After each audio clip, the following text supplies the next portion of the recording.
Hello दोस्तों, मेरा नाम सिद्धार्थ हुआ।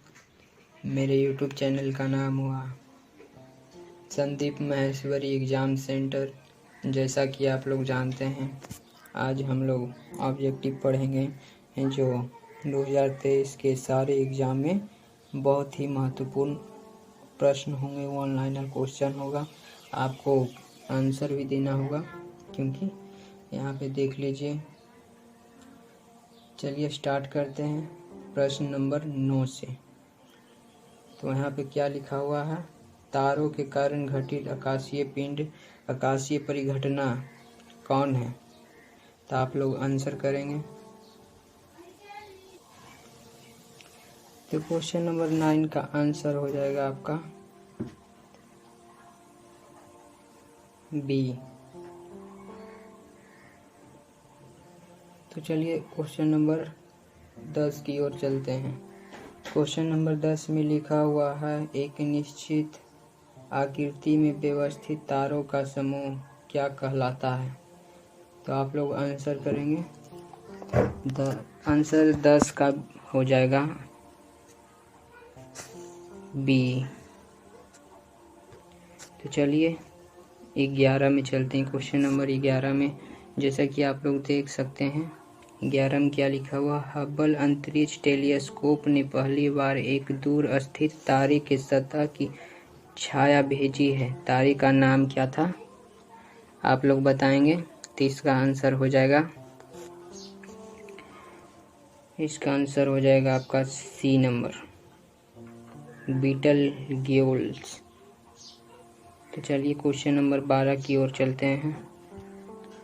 तो 12 में लिखा हुआ है, निम्नलिखित में से कौन अंतरिक्ष में नहीं पाया जाता है? तो आप लोग देख सकते हैं, पल्सर भी पाया जाता है, ब्लैक होल भी पाया जाता है, क्वेसर भी पाया जाता है। आपका जो नहीं पाया जाता है, आपका आंसर हो जाएगा ब्रिटल स्टार। तो चलिए क्वेश्चन नंबर 13 में चलते हैं। यहाँ पे लिखा हुआ है, निम्नलिखित कथनों पर ध्यान दीजिए। पृथ्वी और सूर्य के बीच स्थित अंतरिक्ष यान में बैठे व्यक्ति को दिखाई पड़ेगा आकाश अस्थाई काला है, तारे टिमटिमाते नहीं हैं।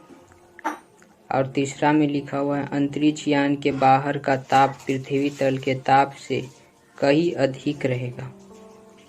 इन कथनों में निष्कर्ष दीजिए। तो पहला कथन लिखा हुआ केवल 3 सही है, केवल 1 और 2 सही है, 1 और 3 सही है, 1 2 3 मतलब तीनों सही है। तो आप लोग आंसर करेंगे। जैसे कि आप लोग देख सकते हैं, ये IS प्री 1996 का क्वेश्चन है। तो इसका आंसर हो जाएगा आपका बी नंबर, 1 और 2, 1 और 2। और चलते हैं प्रश्न नंबर 14 में। प्रकाश वर्ष इकाई है, ये तो आप सबको पता ही होगा कि प्रकाश वर्ष किसकी इकाई होती है। तो प्रकाश वर्ष इकाई होती है आपका दूरी की। चलिए अगला प्रश्न की ओर चलते हैं। तो अगला प्रश्न में लिखा हुआ है, तारों के मध्य दूरी ज्ञात करने की इकाई है। तारों की मध्य दूरी ज्ञात करने की इकाई है। तो आपको जैसे कि हो सकता है आप लोग जानते होंगे, तारों की मध्य दूरी ज्ञात करने के लिए प्रकाश वर्ष इकाई है। ये देख लीजिए, ये उत्तराखंड प्री 2006 में पूछा हुआ क्वेश्चन है। तो चलिए अगला प्रश्न की ओर चलते हैं। अगला प्रश्न आप लोग देख सकते हैं कि यहाँ पे क्या लिखा हुआ है। यहाँ पे 16 नंबर प्रश्न है। यहाँ पे देख लीजिए, एक परीक्षक तारों को क्षैतिज से लंबवत उठते हुए देखता है तो वह अवस्थित होता है, मतलब वो कहाँ पे होगा? तो तारे क्षैतिज या लंबवत उठते हुए देखे जाएंगे। तो आपका आंसर हो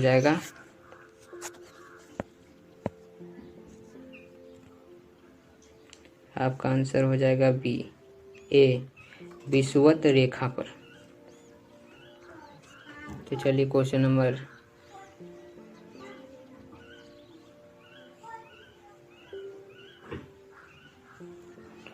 17 पे चलते हैं। तो देख लीजिए यहाँ पे लिखा हुआ है, एक व्यक्ति काली अंधेरी रात में रेगिस्तान में अकेला खड़ा था। उसे अपने गांव जाना था जो वहां से पूर्व में 5 किलोमीटर की दूरी पर था। उसके पास दिशा ज्ञान करने के लिए कोई यंत्र नहीं था। उसने ध्रुव तारे को पहचान लिया। अब उसको गांव पहुंचने के लिए निम्नलिखित में से कौन सा मार्ग अपनाना अधिकतम सुविधाजनक होगा? तो आप लोग आंसर करेंगे। इसका आंसर हो जाएगा आपका आंसर सी। जैसा कि ध्रुव तारे को अपनी बाईं ओर रख कर चलना होगा, मतलब बाईं ओर रख कर चलना होगा। क्वेश्चन नंबर 18 की तरफ बढ़ेंगे। क्वेश्चन नंबर 18 में लिखा हुआ है, जिस तारामंडल के तारे ध्रुव तारे की और संकेत करते हैं वह है। तो इसका आंसर करेंगे। इसका पहला आंसर है सप्तऋषि, मृग, वृश्चिक और वृष। इसका आंसर हो जाएगा आपका हो गया ए नंबर। चलिए अगला प्रश्न की ओर बढ़ते हैं। तो यहाँ पे लिखा हुआ है आपका, निम्नलिखित में से कौन अंतरिक्ष शब्दावली से संबंधित नहीं है, मतलब अंतरिक्ष से संबंधित नहीं है। तो इसमें आपका आंसर हो जाएगा ऑप्शन डी, बाइट। बाइट एक, जैसा कि आप लोग जानते ही होंगे कि बाइट मेमोरी का शब्द होता है। जैसे कि बाइट, जीबी, गीगाबाइट, ये सब मेमोरी का शब्द होता है। तो चलिए यहाँ पे आगे क्वेश्चन नंबर 20 की ओर तरफ चलते हैं। यहाँ पे लिखा हुआ है कि हमारे अंतरिक्ष में कितने तारामंडल हैं। तो आप लोग जानते ही होंगे कि हमारे अंतरिक्ष में तारामंडल की संख्या लगभग क्या है, 88 है। तो प्रश्न नंबर 21 की तरफ चलते हैं। प्रश्न नंबर 21 में लिखा हुआ है, निम्नलिखित में से कौन सी खगोलीय वस्तु नहीं है, मतलब खगोलीय वस्तु नहीं है। तो इसका आंसर हो जाएगा आपका Krishna master, option number C. चलिए प्रश्न नंबर 22 की तरफ चलते हैं। इसमें लिखा हुआ है, निम्नलिखित में कौन सा ग्रह सौर मंडल का नहीं है। कौन सा ग्रह सौर मंडल का नहीं है? तो अपना ग्रह बुध भी है, शुक्र भी है, शनि भी है। आपका हो गया आंसर ना। फ्लोरिडा नहीं है हमारे सूर्य का। क्वेश्चन नंबर 23 की तरफ चलते हैं। इतने मैं आपको कहना चाहूँगा कि चैनल को ज़रूर सब्सक्राइब कर दीजिए। ऐसा वीडियो डेली डाला जाएगा जो आपके सारे एग्ज़ाम, कॉम्पिटिटिव एग्ज़ाम के लिए महत्वपूर्ण प्रश्न होंगे। तो चलिए क्वेश्चन नंबर 23 की तरफ चलते हैं। क्वेश्चन नंबर 23 में लिखा हुआ है, निम्नलिखित में से युग्मों में से कौन सा सुमेलित नहीं है। तो यहाँ पे लिखा हुआ है, सौरमंडल का सबसे बड़ा ग्रह बृहस्पति, सही। सौरमंडल का सर्वाधिक छोटा ग्रह बुध। सौरमंडल का सर्वाधिक चमकीला ग्रह शुक्र। सौरमंडल का मंद गति वाला ग्रह, ये गलत है, जैसा कि आप लोग देख सकते हैं। तो इसका हो जाएगा आपका डी नंबर। तो चलिए अगला प्रश्न की 24 प्रश्न पर चलते हैं। तो 24 प्रश्न में लिखा हुआ है आपका, निम्नलिखित में से कौन सा सौरमंडल का भाग नहीं है। तो आपको आंसर करना होगा। ऑप्शन में दिया हुआ है, क्षुद्र ग्रह, धूमकेतु ग्रह, निहारिका। यहाँ पे लिखा हुआ है, निम्नलिखित में से कौन सा सौरमंडल का भाग नहीं है। तो आपका आंसर हो जाएगा डी, निहारिका। निहारिका एक तारा बनने से पहले का होता है, जैसा कि आप लोग देख भी सकते हैं। ये बीपीएससी 53 और 55 में पूछा गया 2011 में। तो चलिए प्रश्न नंबर 25 की तरफ चलते हैं। प्रश्न नंबर 25 में लिखा हुआ है, यहाँ किसने सर्वप्रथम प्रतिपादित किया कि सूर्य हमारे सौरमंडल का केंद्र है और पृथ्वी उसकी परिक्रमा करती है? तो आप लोग आंसर करेंगे, जैसा कि आपका ये इसका आंसर हो जाएगा ऑप्शन नंबर डी, कोपरनिकस। तो चलिए प्रश्न नंबर 26 की ओर चलते हैं। 26 में लिखा हुआ है आपका, किस वैज्ञानिक ने पहली बार कहा था कि पृथ्वी सूर्य के चारों ओर चक्कर लगाती है और पृथ्वी ब्रह्मांड का केंद्र बिंदु नहीं है?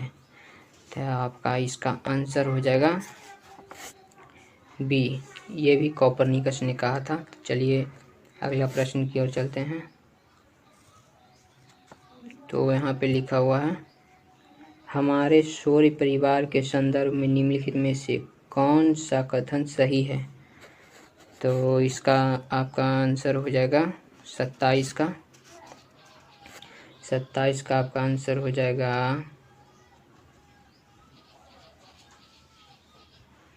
27 का आपका आंसर हो जाएगा ऑप्शन नंबर ए, हमारे सौर परिवार के सभी ग्रहों में पृथ्वी संघनात्मक है। तो चलिए क्वेश्चन नंबर 28 की तरफ चलते हैं।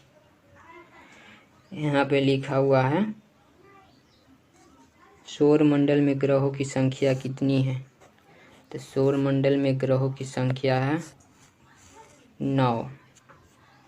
क्वेश्चन नंबर 29, यहाँ पे लिखा हुआ है, ग्रहों के बारे में निम्न में से क्या सत्य है?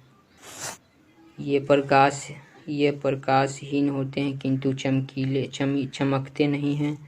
ये अप्रकाशमान होते हैं, अप्रकाशमान होते हुए भी चमकते हैं। ये प्रकाशवान होते हैं किंतु चमकते नहीं हैं। ये प्रकाशवान भी और चमकते भी हैं। तो आपका इसका आंसर हो जाएगा option number B. Question number 30 की ओर चलते हैं।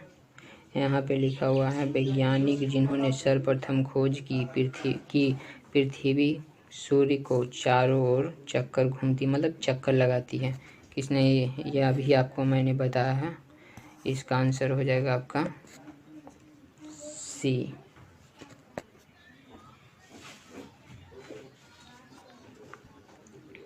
इसका आप लोग बताइएगा। सूर्य से दूरी के क्रम में निम्नलिखित में से कौन से दो ग्रह मंगल और यूरेनस के बीच है? मंगल और यूरेनस के बीच कौन सा ग्रह है? आप लोग आंसर कीजिए। मंगल और यूरेनस के बीच में है, आपका हो गया ऑप्शन नंबर बी।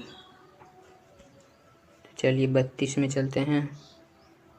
यहाँ पे लिखा हुआ है, निम्नलिखित में ग्रहों की उनकी सूर्य से दूरी बढ़ते क्रम में व्यवस्थित, जैसे कि ग्रहों में सूर्य से दूरी बढ़ते हुए क्रम में व्यवस्थित करने का लिए बोला है। तो यहाँ पे लिखा हुआ है, प्लूटो, पृथ्वी, बृहस्पति, यूरेनस।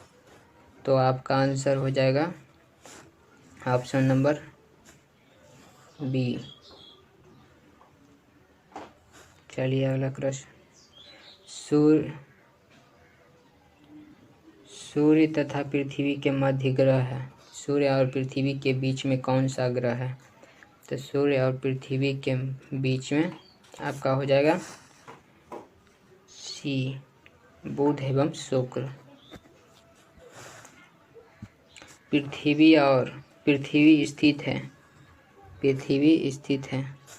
पृथ्वी स्थित है, आपका आंसर हो जाएगा सी, शुक्र एवं बृहस्पति के मध्य। प्रश्न नंबर 35 चलते हैं। यहाँ पे लिखा हुआ है, सूची, ये सब चलिए इसको स्किप करते हैं, ये थोड़ा सा जटिल प्रश्न आ गया था।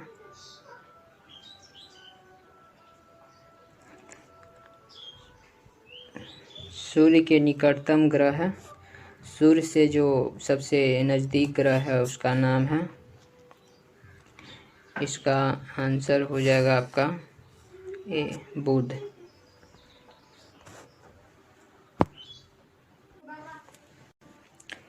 वहाँ पे थोड़ा सा स्किप हम कर दिए थे क्योंकि क्वेश्चन अच्छा नहीं आ रहा था, मन नहीं लग रहा था आप लोगों को, इसीलिए हम क्वेश्चन थोड़ा सा स्किप कर देते हैं।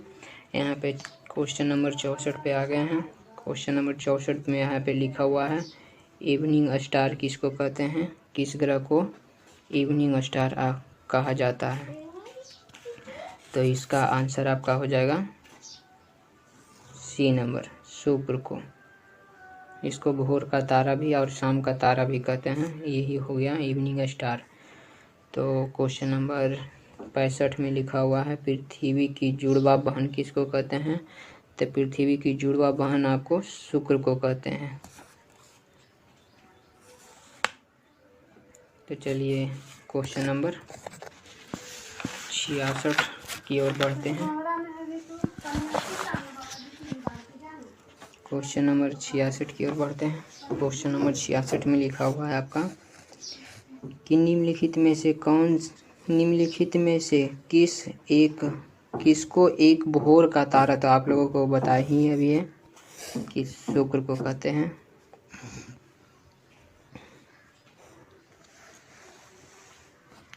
तो चलिए क्वेश्चन नंबर 67 की ओर चलते हैं। यहाँ पे लिखा हुआ है पृथ्वी के तरल अभ्यंतर से भिन्न चंद्रमा का अभ्यंतर है। तो इसका क्वेश्चन नंबर, इसका आंसर हो जाएगा आपका सी, श्यान द्रव्य। तो क्वेश्चन नंबर 68 की ओर चलते हैं। क्वेश्चन नंबर 68 में लिखा हुआ है निम्नलिखित में से कौन सा पृथ्वी से निकटतम है। तो आप लोगों को पता ही होगा कि पृथ्वी से निकटतम यहाँ पे लिखा हुआ प्लूटो, यहाँ पे लिखा हुआ प्लूटो, मंगल, शनि, बृहस्पति। तो इसका आंसर आपका हो जाएगा ऑप्शन नंबर बी, मंगल। क्वेश्चन नंबर 69 की तरफ चलते हैं। क्वेश्चन नंबर 69 में लिखा हुआ निम्नलिखित में से किसने सबसे पहले यह कथा था कि पृथ्वी गोलाकार है, मतलब पृथ्वी गोल है। किसने कहा था कि सर्वप्रथम किसने कहा था कि पृथ्वी गोल है। तो इसका भी आंसर आपका हो जाएगा option number A, option number A, अरस्तु ने कहा था। अब चलते हैं प्रश्न नंबर 70 में। तो प्रश्न 70 लिखा है एक जीवधानी के रूप में पृथ्वी का वैज्ञानिक नाम है, मतलब जीवधानी के रूप में पृथ्वी का नाम क्या होगा। तो पृथ्वी का नाम है, इसका आंसर हो जाएगा जो ग्रीन प्लेनेट। तो चलिए आज का सेशन यही समाप्त करते हैं। पार्ट अगर 2 चाहते हैं तो कमेंट कीजिए, अगर अच्छा लगा तो लाइक, शेयर और सब्सक्राइब ज़रूर कीजिए। तो चलिए अगला क्लास कल करते हैं। कमेंट करके ज़रूर बताइएगा कि क्लास कैसा लगा।